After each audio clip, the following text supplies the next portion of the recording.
Here in my car, I feel safest of all in cars. I'm back. Song sucks. That was a good song. Need a new theme song. No, That it's was good beat, here too. in my car, I feel safe. It's literally called Cars. Oh, is it? Did you guys watch any of the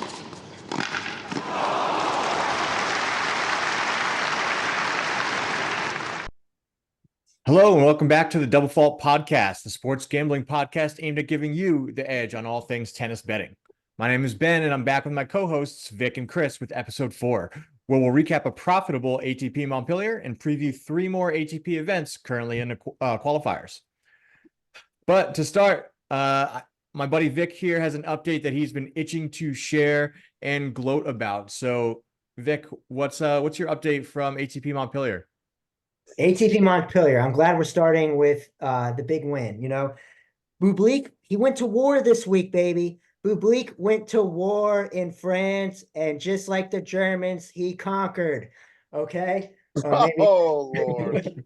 Yeah. Oh, boy. Right, down a set in every match, he'd come back and won first player in ATP history to do that, to drop the opening set and win a tournament. And, you know, if you were watching the games during the workday like I was, a lot of opportunity to bet the live line. I got him plus 380 multiple times throughout the week.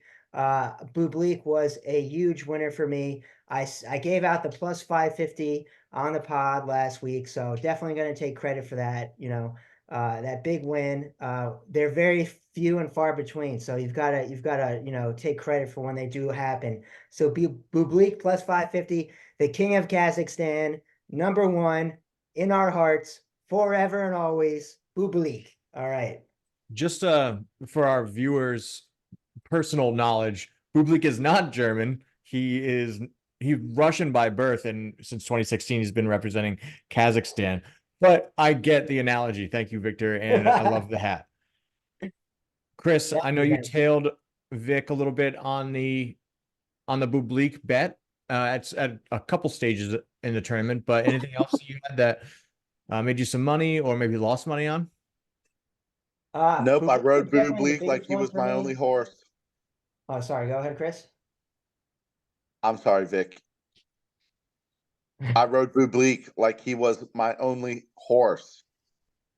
Hey, having a horse is a sign of wealth these days, so one is better than none.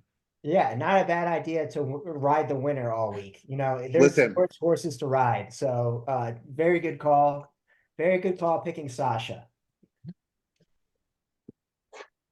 Overall, I ended slightly down after this event. If you tailed me on futures bets as well, straight up bets, I came out profitable, but man, I don't know. I might be done with these futures two tournaments in a row. Maybe I should rephrase. I might be done with Holger Rune. He gets beat by Cajot in the Australian Open in the second round. He withdraws against Borna Coric in the semifinals with a forearm injury. He was getting worked. He was getting worked. He was getting worked. Coric was playing awesome tennis all tournament. He just I don't know what happened. I think he just like gassed out in the second set.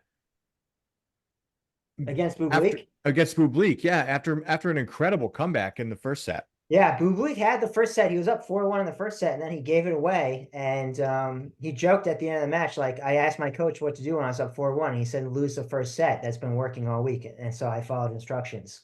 So, he joked about it as well. But, yeah, I saw the comeback, and I wasn't too worried. I thought Bublik was maybe gassing a little at the end since he had the most time on court out of everybody. But yeah, I just think he had, Coric didn't have any answer to like the drop shot. Like Bublik was moving him all over the court. Like he was in control of that match. Like I was never really concerned. You know what I mean? Yeah, definitely. The whole time I did not, even after he lost that first set, I was like looking to live bet him again. Like I didn't think there was a chance in hell he was losing that game. Yeah, like you said, Bublik's drop shot was on. And I don't know what Coric's deal was. He was getting to most of them, but then he just put it in the net. Like he just could not get the racket under the ball, even though he got there in time. It was an odd dynamic. It just looked like he was tired of chasing at a certain point and gave up. Yeah, Yeah, I don't know. I didn't watch too many of his matches this week. So I just saw the highlights of his dismantling of Holger.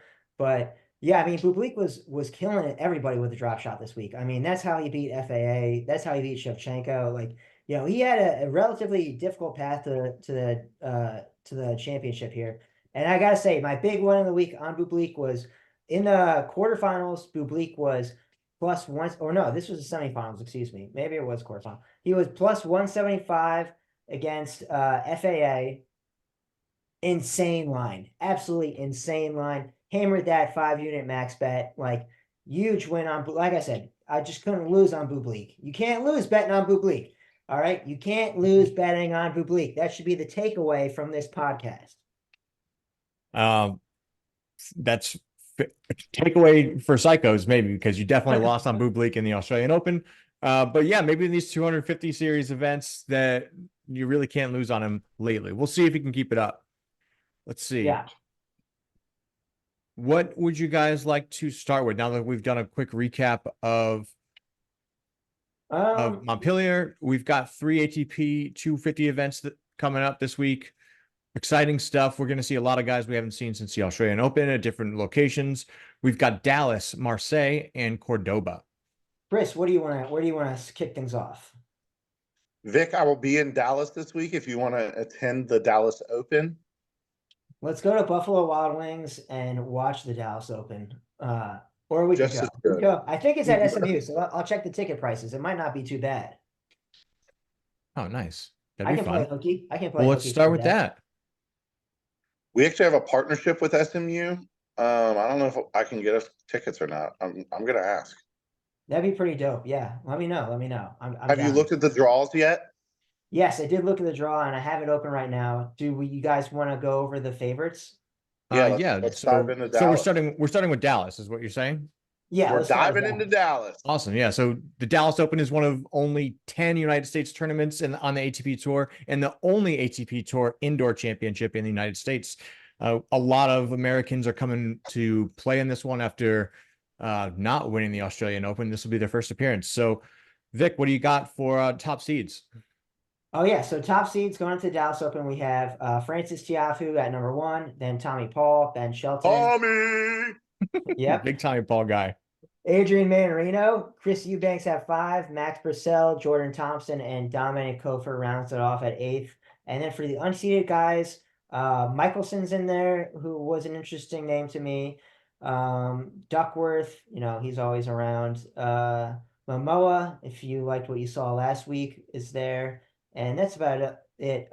What's this kid's name? Kovacevic. Alexander Kovacevic. I think he won his first round in the Australian Open, but pretty top heavy looking at the odds. So they have Tommy Paul plus 450, Ben Shelton plus 450, Francis Tiafoe plus 500, Manarino plus 700. Everyone else is greater than 1,000.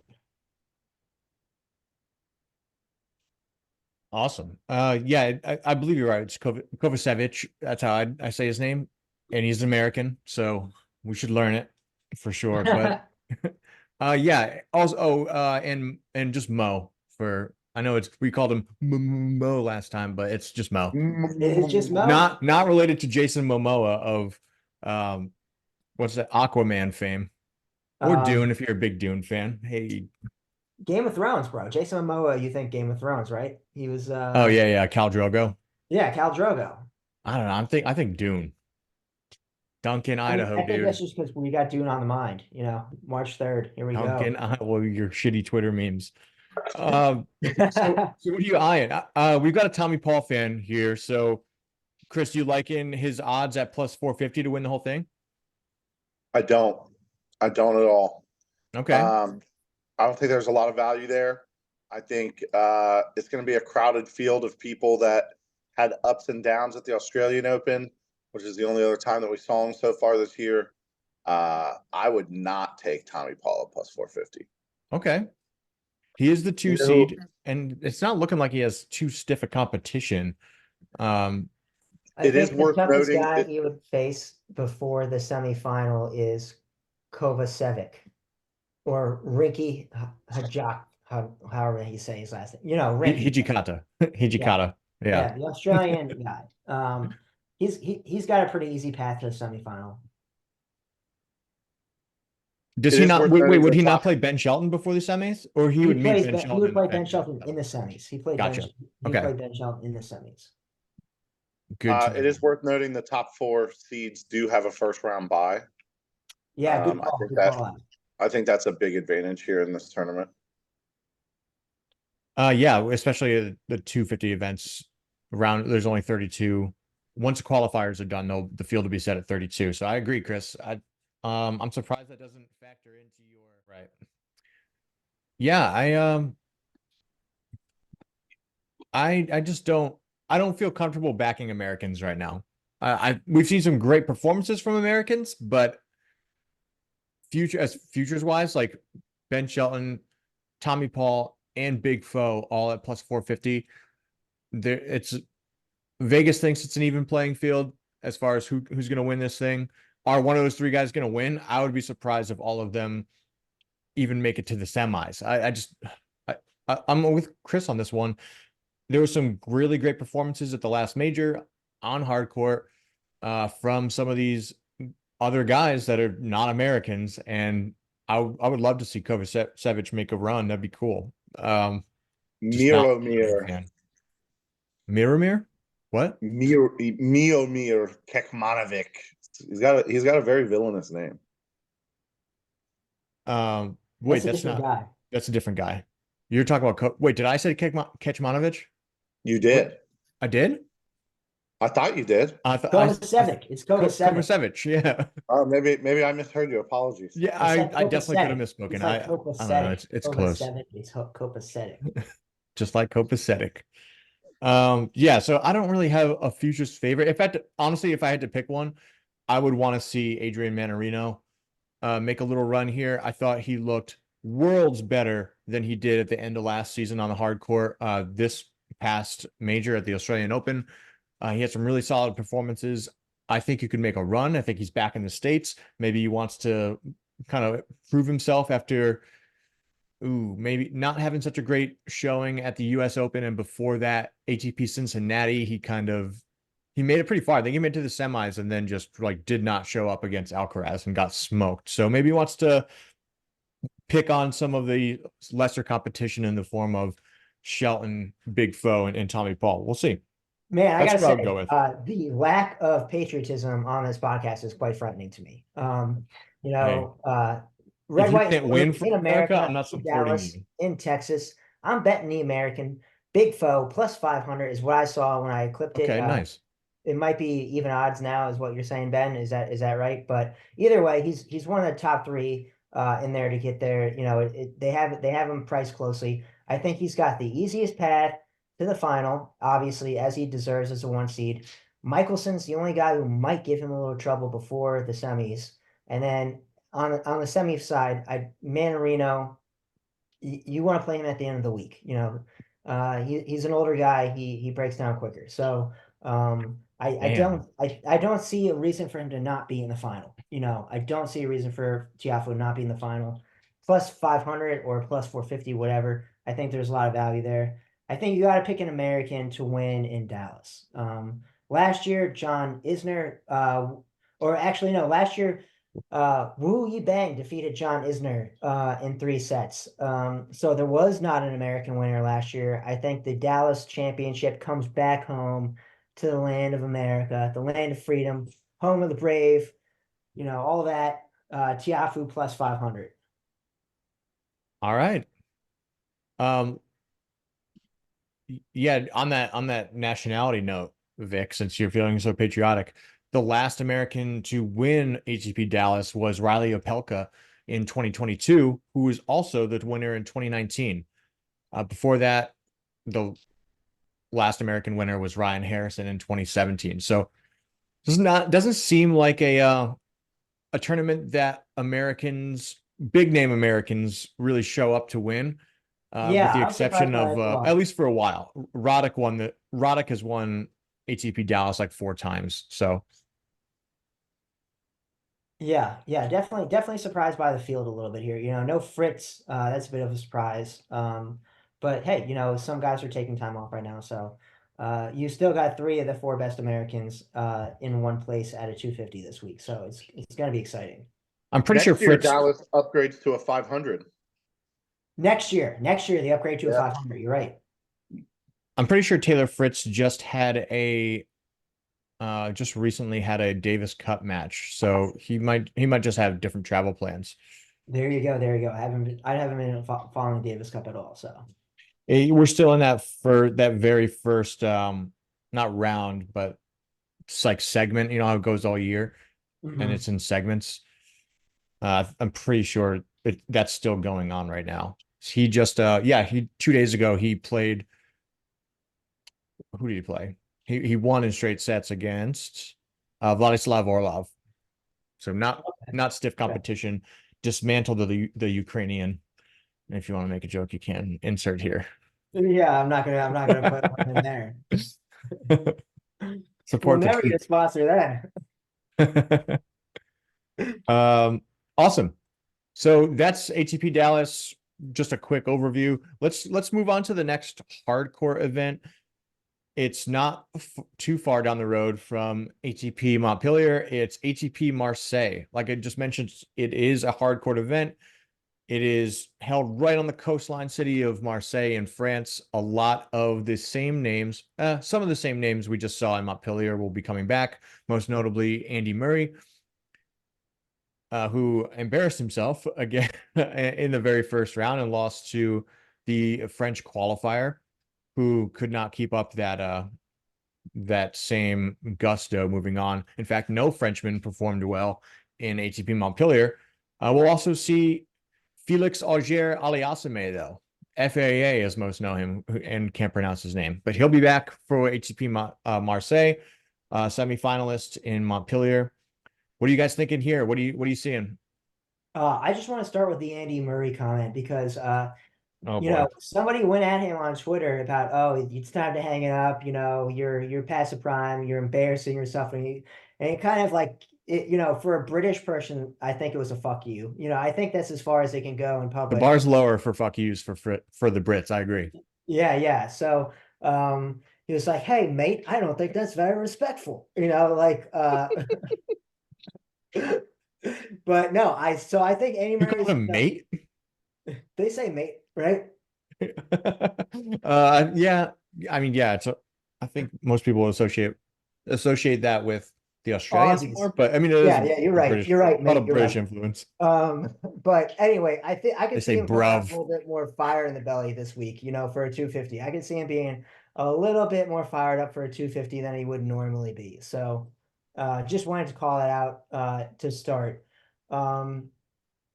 Yeah, and then the favorites here are Hurkacz is plus 450, Dimitrov plus 600, Ugo Humbert plus 800, Sebastian Korda plus 800, Karen Kachanavov is 800, FAA is 900, and then that's it for the folks under 1,000. So 6 guys under 1,000, a little bit more competition at the top here compared to Dallas. I think Hurkacz is the defending champ. Herc defeated Bonzi last year. And he's got the big serve at the French indoor court. So it would seem like not a bad idea to back Hurkacz at plus 450. That's pretty boring though. So, I decided to get a little weird with it. And Jerry Lehecka also has a very big serve at plus 1,400. I looked at his path and I didn't think it was too bad. So I'm going with Jerry Lehecka at plus 1,400. Expecting a lot from him with the serve. That's what's gonna get you through here in France and the indoor courts. That's what won it for Bublik last week, and that's what's gonna matter this week is the big serve. Man, I looked up this Andy Murray tweet. Time out. Before you go into the comments, what do you think? Do you think he's done at the end of his career, or do you think he even has a bounce back in him? Or does he have that Brett Favre delusion where he thinks he can still sling it? Ooh. Wait, are we talking about Minnesota Vikings Brett Favre or New York Jets New York Brett Jets. New York Jets Brett Favre. Ooh. That's Dude, a I tough think one. he can still sling it. I kind of agree. I think right now he's at the Brett Favre last year's on the Packers Okay. phase and he's still got that one good year on the Vikings in him. Okay. Yeah. Dude, So I think he's I don't gonna think have he's a good done yet. Wimbledon. Yeah, I think he's gonna surprise a lot of people in Wimbledon this year. I mean, I definitely think he's got one more in him. Yeah, definitely. The Brett Favre is the perfect analogy. Yes. Well, I am on the other side of the table from you guys. I think he is absolutely delusional. I think he is past his prime. He's done. He should hang it up before he does tarnish his legacy. I don't think he's tarnished it yet, but I feel like if you keep being this delusional, like all you can do is go down from here. Like I don't see him digging deep Tarnish his and legacy to finding. who, bro? He's the last British man to win Wimbledon. He don't give a fuck. You know, you could do anything, and that's all they're gonna remember him for. You know what I mean? But this reminds me of Michael Jordan playing basketball on the Wizards. He's Just hang it up, man. Look at his stat line on the Wizards, bro. He was averaging like 20 points a game still, I think. He was not that bad on the Wizards, but you're right. You're right. You know, it's a little different when you're not the king, but that's the thing. Andy Murray was never the king. Andy Murray was never Michael Jordan. You know what I mean? He was like, whoa, we gotta keep it real with the Jordan analogy. Jordan had a fucking stat line on the Wizards because they fed him the ball every fucking play. They were like, we are not taking shots. Michael's taking every fucking shot because he's Michael Jordan. Good or bad, he's shooting. Dude, but I'm saying Andy Murray was never that guy. Andy Murray, Right. No, I agree with you, but I just think I agree with you too. He is not being Fuck realistic Jordan. about his present capabilities. I And mean, he's also, a dog in day one. If you guys want to get into it right now, I mean, Andy Murray's plus 180 against Tomas Makak. I don't know how to say that, bro. So Ben, you might have to take Wait, over. I actually don't have. Oh wait, I'm on the wrong page. I'm looking at Dallas still. Sorry. Let me go to Is it Mahak? so the fact that he is a dog to Mahach. him I would say doesn't. Tomas Mahach. Makach. I mean, Makach. he's 23. I bet on him at the Australian Open. I mean, the kid's a dog. The kid is good. This is he's on his way up. So not an easy draw for Andy, but like I think plus 180. I don't think. I mean, like, do you got that's like a disrespectful line to me. I don't know.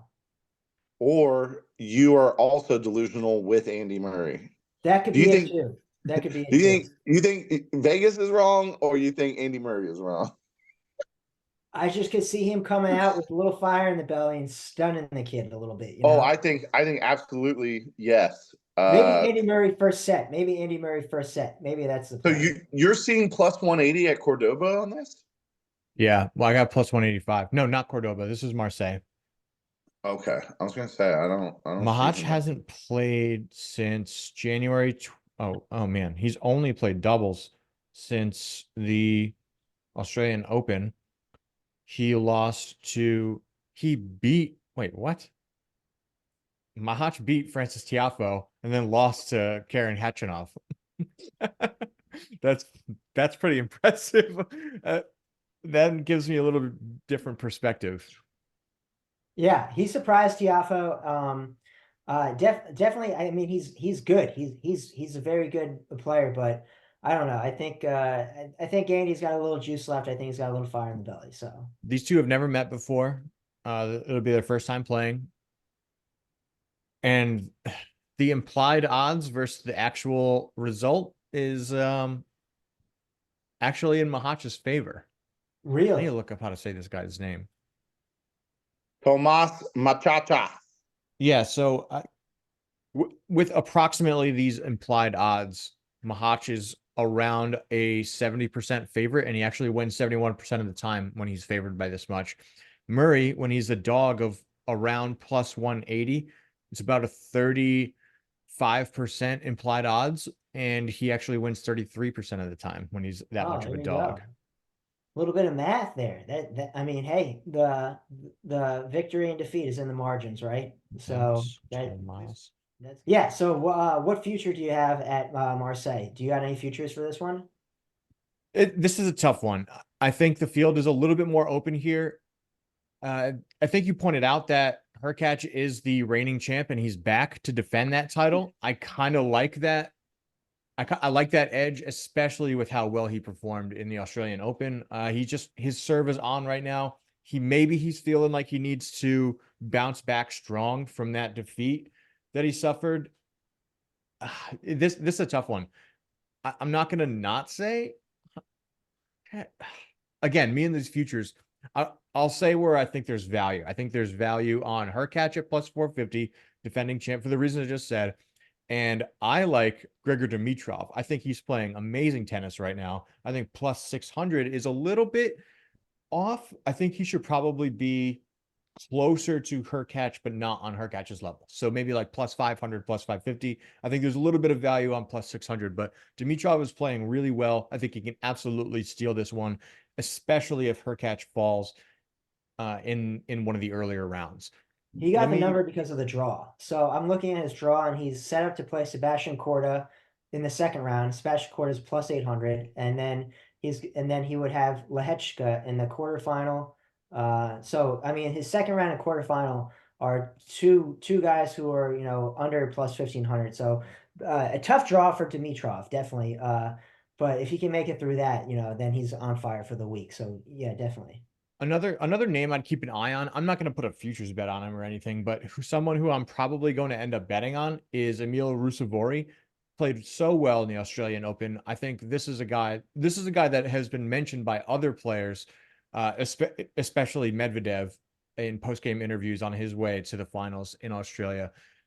But that Ruusuvuori match was something that really stood out in the minds of a lot of folks. So Ruusuvuori's playing good tennis, I think, as well. He just, unfortunately, his major hopes were cut short by the German freak Medvedev, in a good way, freak. So that's a guy I'm probably going to be betting on it as well. Yeah, I mean, I definitely think he's got value there. He's played well all year, like you said. I think he went to a semifinal, in the warm-up tournament to Australia. I think he was in Shanghai, or he was at the Hong Kong Open, whatever one was in China. Hong Kong. So he's had a good year. Plus 2,500. Not bad odds there. I like it too. Overall, I'm liking this tournament much better than Montpellier. This is going to sound offensive, but there's less Frenchmen. The Frenchmen did not show up to Montpellier. They sucked. It was an automatic win if you bet against Frenchmen, unless they were playing against each other. I don't know if you saw, Vic, but your boy Mayo, who you won on in one of your bets, he just lost in the qualifier for ATP Dallas, I believe it was. So we're probably not going to see him this week, unfortunately. Oh, bummer. Yeah, but I liked watching him play. He actually, it was a walkover. He ended the match. He must have suffered an injury. So, but overall, he would have been the only Frenchman I'd bet on. Maybe Hugo Humbert, but other than that, he's got a tough. Honestly, he's like in that crop of young guys that's coming up right now. I think he's in the same age range as Alcaraz and Holger and all them. I think so. I think I don't know. I do not think Humbert is the one out of that age group that I think has like the lowest ceiling, if you will. You know what I mean? I don't see a lot of Humbert. Like for a young Frenchman, like Luca Van Ash is here. Like I think he's probably got a higher ceiling than Humbert. That's fair. I'm not going to disagree with you there. He's got a tough road. He's most likely going to be playing Denis Shapovalov. So, again, a guy that just had a really great Montpellier tournament and probably looking to run it back here in Marseille. Same with FAA. He had match points against Bublik. He had 3 or 4 match points against Bublik in their tiebreak in the second set. So that was one I was sweating. Can't beat the boobies though. Yeah, couldn't take down my boy. Chris, any comments about boobies before we move on? Did Alexander Shevchenko and Bublik recently play? Yeah. Yes, they played in the quarterfinal at Montpellier, and it was another good one. Shevchenko took the first set, but Bublik beat him, and then he said, "I'm the number 1 Kazakhstani. Don't forget it." Thank you. That is exactly what I wanted to lead this into. Shevchenko's got Benjamin Bonzi in the first round. And he's got pretty good odds against him at minus 160. I think that is too low. I'm gonna put 5 units on Shevchenko there and sneak out a little profit. Ooh, whoa, 5 units on Shevchenko. Yeah, I gotta fight that. You're seeing minus 160 for Shevchenko Bonzi. I'm seeing Shevchenko minus 130 right now. If you want me to place that bet for you. Yeah, go ahead. Put 5 units on it, please. I'm All right. actually going to bet that too. I don't want 5, Ben. Look, you let me get 2.5. We'll talk the numbers Yeah. offline. Boys. Because that's a good line. Minus 130. I don't have that. I have minus 160. So, but yeah, we'll talk offline. Awesome. Yeah, Ben- there's good matchups here. I'll definitely be making some shorts with some individual match picks, but for the purposes of this episode, I think, yeah, 1 or 2 here and there is plenty for now. Yeah. I really think those odds are just wrong, man. Minus 130 especially. Yeah, let me look into that real Bonzi went quick. to the final last year. That's what happened. Bonzi lost in the final to Hurkacz last year. But Bonzi just got bounced in the first round in And Marseille. every single tournament that he's been in recently. Yeah, every single Yeah. tournament he's been in recently, he's lost. It's not looked Yeah. good. Yeah, Only I because he was the agree. finalist last year. Yeah, and Shevchenko looks pretty good against Bublik.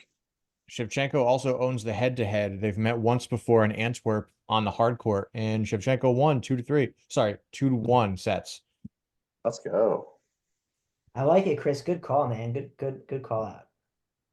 All right, Thank you. let's keep this moving. I want to move to Argentina, where we have ATP Cordoba, the Cordoba Open running from February 5th to the 11th.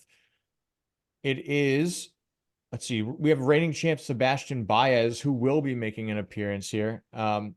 Obviously headlined by more Argentinians than not. But let's talk about the draw real quick. I should mention this is our first tournament of the year that is on the clay court.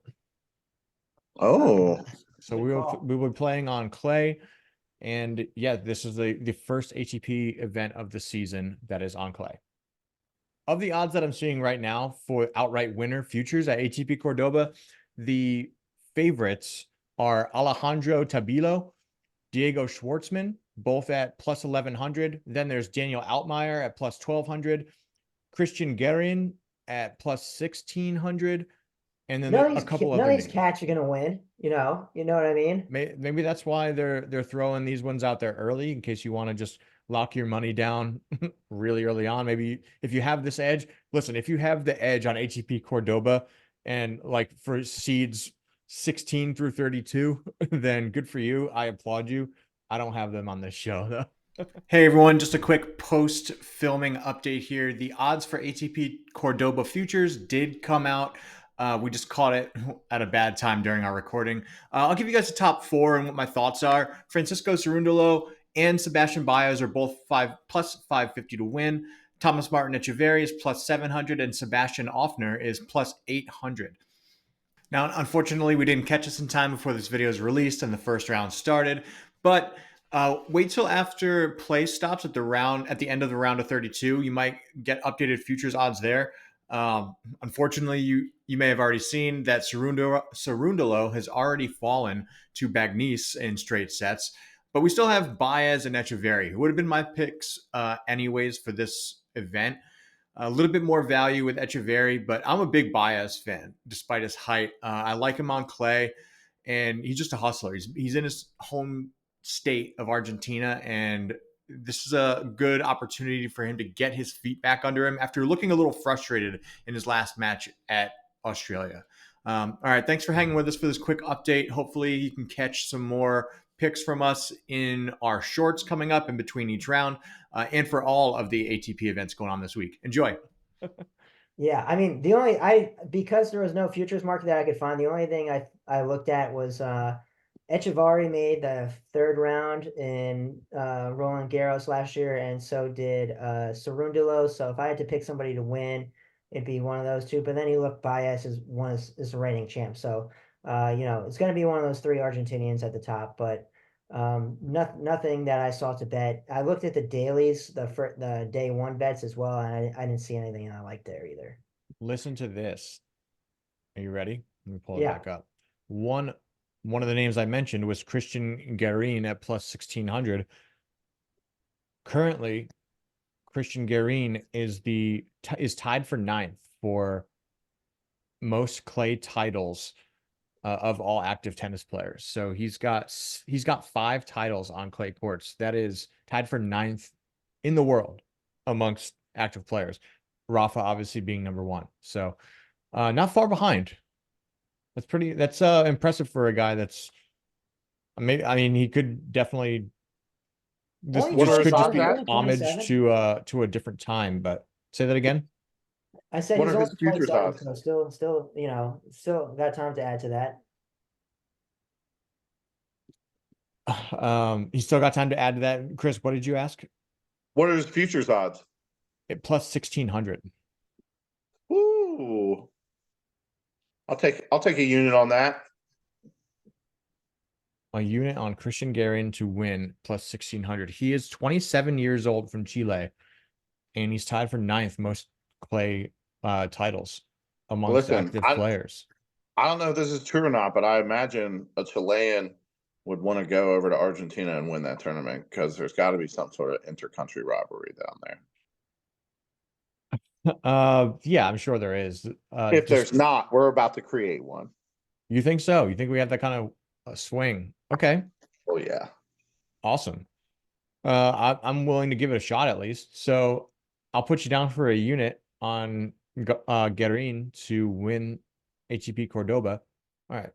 Another name I think it's appropriate to bring up for ATP Cordoba is Thiago Seyboth Wild, who gave Rublev a run for his money in the first round of the Australian Open. The crowd was obviously behind him. He was playing really great tennis, got outlasted by Rublev, but he'll be making his first appearance since then, as far as singles go, at least, in against Hugo Denien. And he is minus 220 favorite, but only minus 3 games on the spread. So I kind of like that. I don't know much about Denien. I'm looking at his I'm looking at his game history now, and I'm not too impressed. But if you guys watch that match against Rublev, Seyboth Wild is a great player. At least he showed up for the Australian Open. So I hope he can keep that performance going. And So he was a couple break points away from a reverse sweep. He lost the first 2 sets to Rublev, then beat him 6-3, 6-4. Yep. And then it went to a 10-6 tiebreak. Very cool. It was a fun match. I did not remember that. Yeah, I did not remember that one until you brought it up. Yeah, the crowd was on his side too. And Rublev's a good sport, so he was like, I appreciate the crowd, always rooting for the underdog. He's always a good sport about it. Rublev is not Medvedev or, Kyrgios. He looks like the nicest guy too. They've played quite a lot, these two, Seyboth Wild and Denien. They've met 4 times before, all on clay, and Denien has won 3 out of 4 matches. So this could be Seyboth Wild maybe riding a wave or a resurgent wave of talent and experience. Let's see what happens. He's a big favorite. If you could go the opposite way, though, if that's the way you like to account for these matches, this could be a lot of value on Denien if you like him. I do not. Okay, fair enough. We'll update futures odds as they come out, if they come out, for ATP Cordoba. But for now, we're kind of just looking at the draws and seeing what matchups we like. Again, catch more specific picks on some of our shorts on Breakpoint. And we'll make some money. We got 3 tournaments to make some money this week, boys. Let's go. All right, that's all for our preview of the 3 upcoming ATP events. We lost Vic here due to a home emergency with his dog with diarrhea, but he'll be joining us again on episode 5. Until then, make sure you catch us on YouTube for our Breakpoint shorts where we do daily picks. And I hope you enjoy the tennis coming up across the board. It's around the globe, really. So, Chris, any signing off thoughts? Miramir through the moon. Miramir through the moon. I love it. All right, we'll send you off. Well, we'll save it till next time. The Kazakhstani anthem is still coming. We promised you guys that last episode. It's coming next time since we lost Vic. We can't do it without him. But until then, we'll just say, go Americans and ATP Dallas. Let's go ATP Dallas. And go Duncan, Idaho. Cal Drogo. Later, buddy. See ya.